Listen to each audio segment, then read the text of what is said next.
My strawberry blueberry pie recipe using frozen berries is amazing. I recently made some mixed berry dumplings with leftover strawberries and blueberries from other recipes, and it turned out great. That got me thinking, hey, I wonder if I could turn these dumplings into a pie. So here it is. Let's go over what ingredients you will need. For the filling, you will need 12 ounces or 1.5 cups or 340 grams each of frozen thawed blueberries and strawberries. In the United States, frozen strawberries and blueberries are usually sold in 16-ounce or 1 pound bags, so that means that you'll need 3/4 of a bag each of strawberries and blueberries. With the leftover fruit, you can make a smoothie, which is actually probably a good idea because then you can balance something healthy with something not quite so healthy. In addition to the fruit, you will need some sugar. Here I have 1 cup, or as I measure, 210 grams of granulated white sugar, 2 tablespoons of freshly squeezed lemon juice, some lemon zest. I'm going to say 1 teaspoon, but really it's probably like 1.25 teaspoons of lemon zest. If you have extract, I would do 1/2 teaspoon of lemon extract because the conversion is 1 teaspoon of extract is equal to 2 teaspoons of zest. Because the extract is more concentrated, you don't need as much. 1/8 teaspoon of salt just to balance everything out.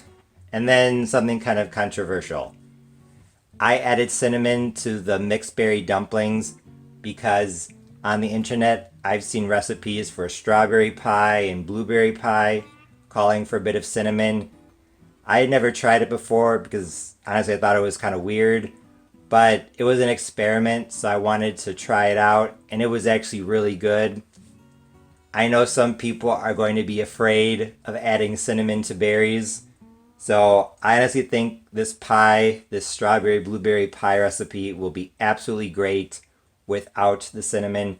But if you want to, I would add between 1/8 and 1/4 teaspoon of cinnamon, so that you have cinnamon in the background, but it doesn't overwhelm everything.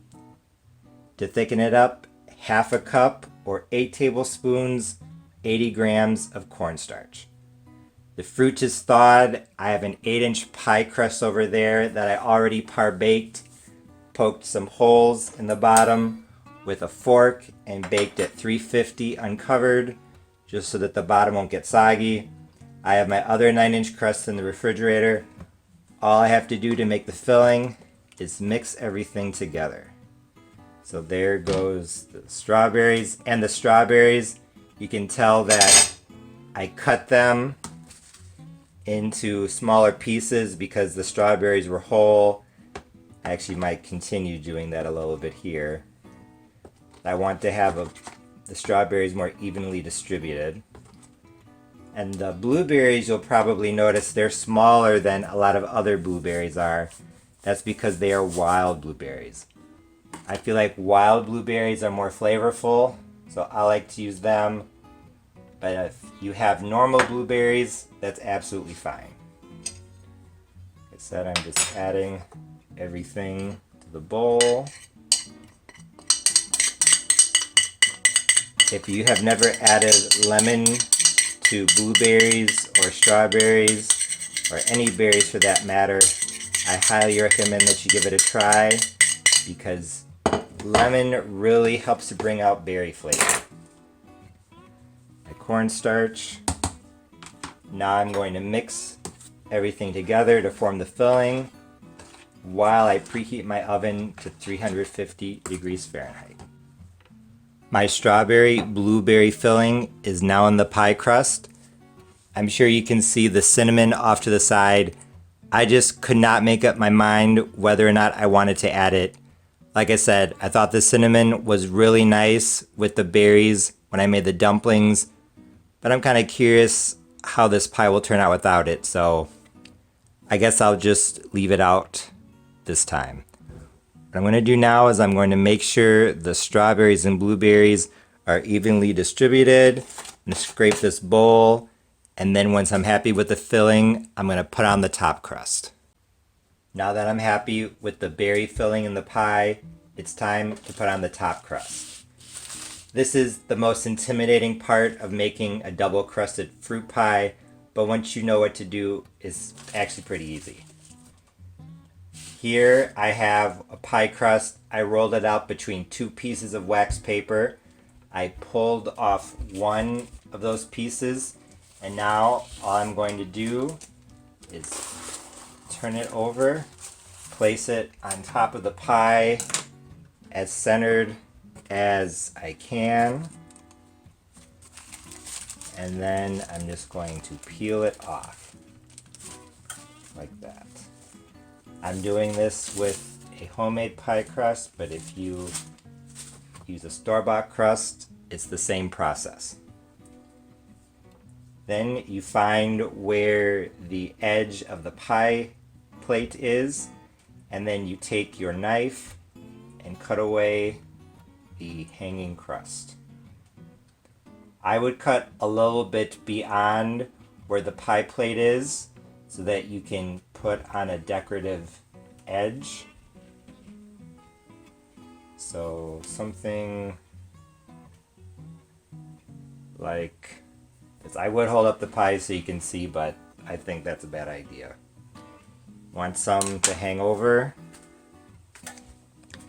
and then I just go through and take my fingers and pinch the crust like that.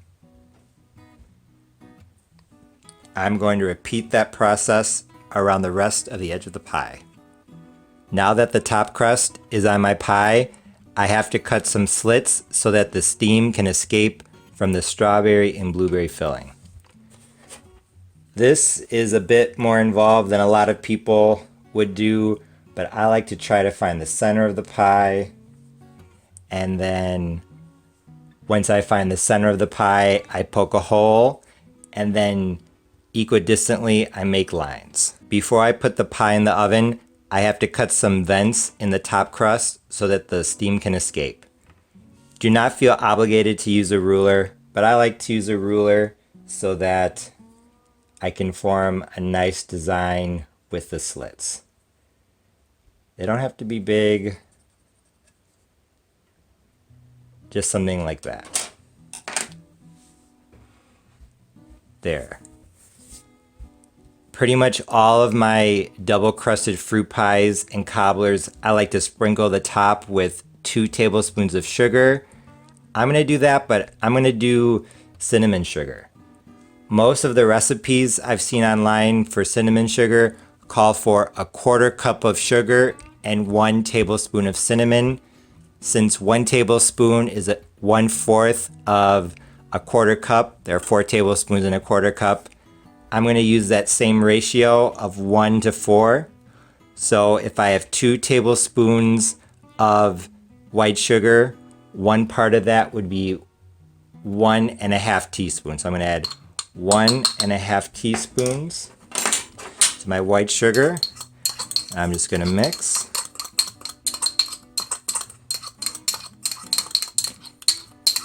And I am going to sprinkle that on top of my pie. Like I said, I know cinnamon and berries is kind of controversial, and I think that sprinkling the top of the pie with some cinnamon sugar would be more acceptable here on YouTube than adding the cinnamon directly to the berries. So I'm gonna just put this on top of the pie, sprinkle it on like this. This pie is going to go into a 350-degree oven, uncovered, for I'm guessing 50 minutes, but of course I will let you know. One last thing is that whenever you bake something in the oven that has a liquidy filling, it's good to bake it on top of something. So I am going to put this pie on top of this as actually a pizza pan, before I put it into the oven so that if it does boil over, it doesn't ruin the bottom of my oven. That would be a lot of quilombo, as the Argentines would say, a lot of hassle to clean up. I just pulled my strawberry blueberry pie out of the oven. It was at 350 degrees Fahrenheit, uncovered, for 55 minutes. I really liked the mixed berry dumpling recipe that inspired this pie, so I was very eager to try it. Honestly, this strawberry blueberry pie recipe was definitely delicious, but I still have a few caveats to mention. First of all, I feel like the strawberry flavor was not as strong as it could have been, and I think the reason was that the strawberries I used were really large. Over time, I've noticed that bigger strawberries are usually less flavorful than smaller ones. So, just like with the strawberry dumplings recipe that I did recently, the strawberries in this pie were not as flavorful as they could have been.